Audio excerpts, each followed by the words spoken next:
Olá pessoal do nono ano, vamos para mais uma aula. O que a gente vai aprender hoje? Então vamos fazer o seguinte, vou sair de cena,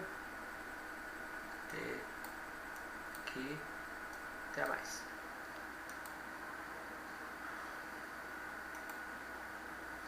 Olá gente, SESB, Colégio Estadual Simão Bolívar, Ciências do Nono, professor Júlio.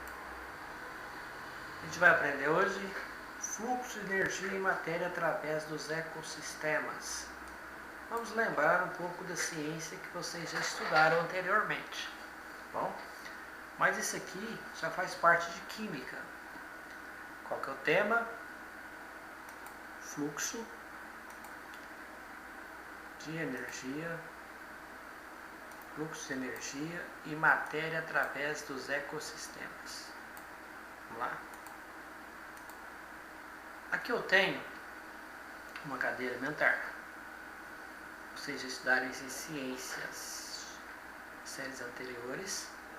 Aqui eu tenho os chamados seres produtores, são as plantas, consumidor primário, consumidor secundário, consumidor terciário, consumidor quaternário. Aqui eu tenho fungos e bactérias. Lembrando vocês, tá? Nessa cadeia alimentar aqui, qualquer um desses elementos que morrerem vão ser transformados em fungos e bactérias, que por sua vez vão ser aproveitados pelas plantas. Essas setas indicam troca de energia. Quando o gafanhoto alimenta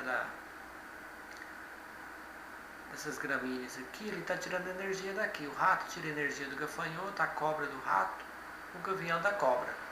Tá? Se chama cadeia alimentar. Então a cadeia alimentar funciona no processo de troca de energia. Está faltando um item essencial aqui para a cadeia alimentar funcionar: o sol. Tá? Porque essa cadeia alimentar, ela precisa estar funcionando. Ela funciona, a natureza funciona através de ciclos. Isso que seria o ciclo da vida. O ciclo da vida. O sol é essencial para quê? Para todos esses seres vivos aqui. Né? Para a manutenção da vida no planeta, o sol é essencial. Tá? Mais ainda para as plantas. A gente vai saber disso daqui a pouco. Vamos lá? Aqui eu tenho outra cadeia alimentar representando o fluxo de energia.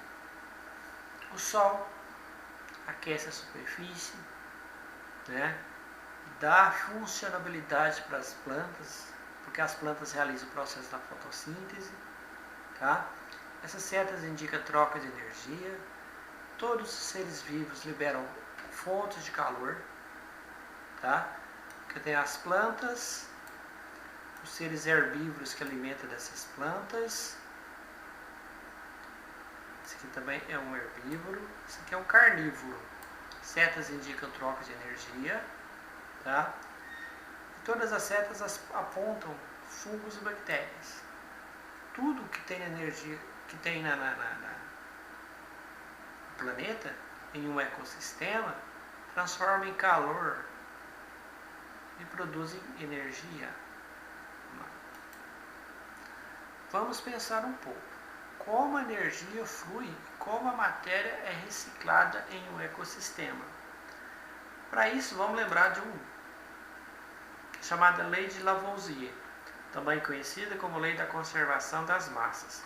Foi proposta por Antoine Lavoisier por volta de 1775 e afirma o seguinte: na natureza nada se cria, nada se perde, tudo se transforma. As leis ponderais são aquelas que relacionam as massas dos participantes de uma reação química. Então Lavoisier citou essa lei: na natureza nada se cria, nada se perde, tudo se transforma, para evidenciar que a natureza trabalha com o processo de ciclo.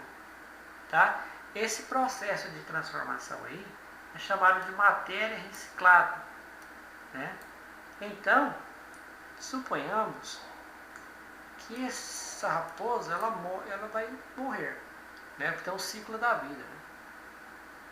Nasce, cresce, desenvolve, se reproduz e morre. Né? Quando morre, ela vai produzir o quê? Sais minerais, ou vão ser transformados em fungos e bactérias que vão ser aproveitados pelas plantas. Estabelece um ciclo chamado ciclo do carbono. Ele vai ser importante para você entender que está para mesmo. Então essa é a lei de Lavoisier, né? Na natureza, nada se cria, nada se perde, tudo se transforma. Então o que ele quis dizer já em 1775, pleno século XVII, que a natureza ela trabalha com o processo de reciclagem natural. Ela reaproveita tudo, tá? Através de um processo chamado um processo cíclico.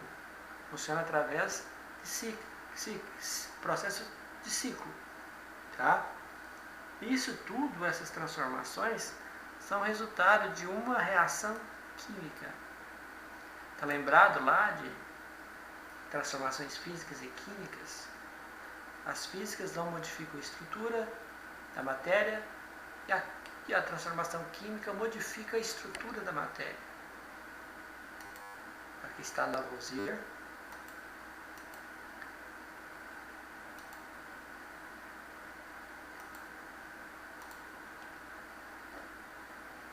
Nós, eu e você, somos parte de um ecossistema e precisamos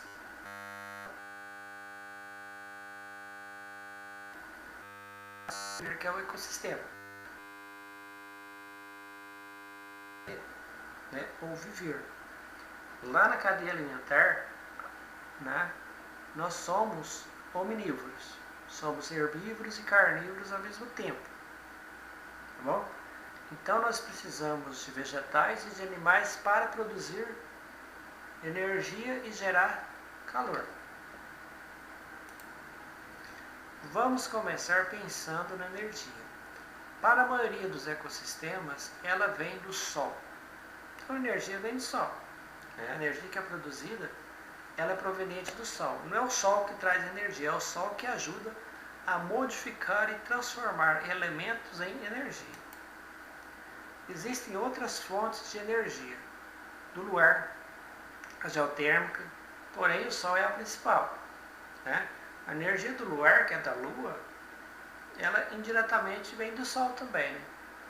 Porque a Lua emite a luz solar. A geotérmica, que é um tipo de luz no interior da Terra, tá? Porém o Sol é a principal. Vamos pensar, como é que o ecossistema faz uso dessa energia? Como será? Como é que ela entra e fica armazenada dentro de um ecossistema? Agora, duas perguntas interessantes. Como é que o ecossistema faz uso dessa energia? E como é que ela entra e fica armazenada dentro de um ecossistema? Sei que ela fica armazenada como biomassa, mas onde começa essa história? Tudo começa com os seres produtores, que são as plantas, ou organismos fotossintetizantes.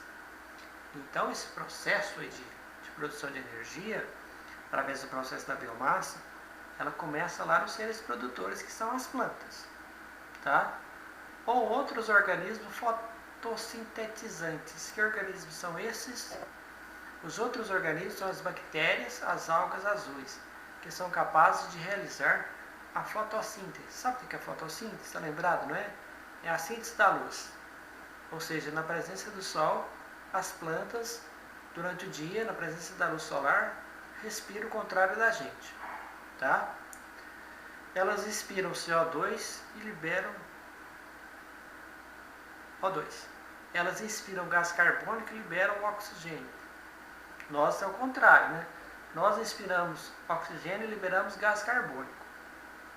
Isso as plantas realizam na presença da luz solar.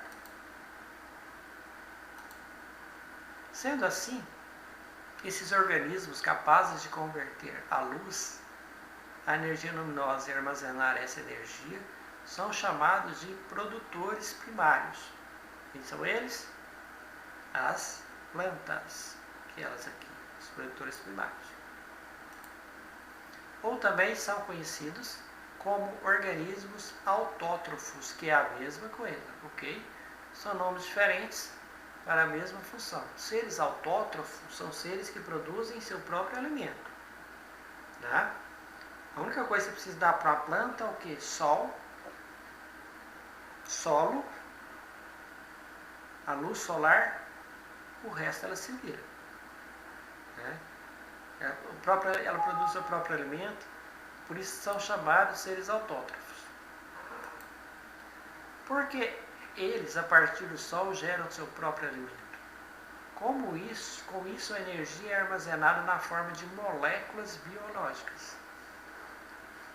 Então, a partir da luz do Sol, os seres produtores ou autótrofos produzem seu próprio alimento.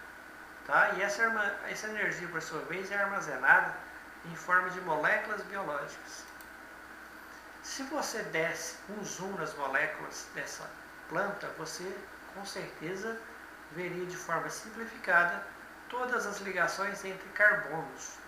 Vamos dar um zoom nessa árvore, a gente veria de forma bastante simples todos os arranjos, todas as ligações entre os carbonos. Para realizar essas ligações, a planta precisa de energia e, quando ocorre a quebra dessas ligações, ocorre a liberação dessa energia. Essas ligações é uma forma da planta armazenar energia. Mas de onde vêm todos os carbonos que estão nessa árvore? Então, o carbono vem do ar. O nosso ar tem dióxido de carbono, que é o CO2, ou gás carbônico. O velho e bom CO2 tem um átomo de carbono ligados a 2 átomos de oxigênio. Então seria esse arranjo de uma ligação covalente, um átomo de carbono e 2 átomos de oxigênio. Então, pessoal, aprendeu ou não? Então vamos ficar com a próxima aula. Um abraço, até mais.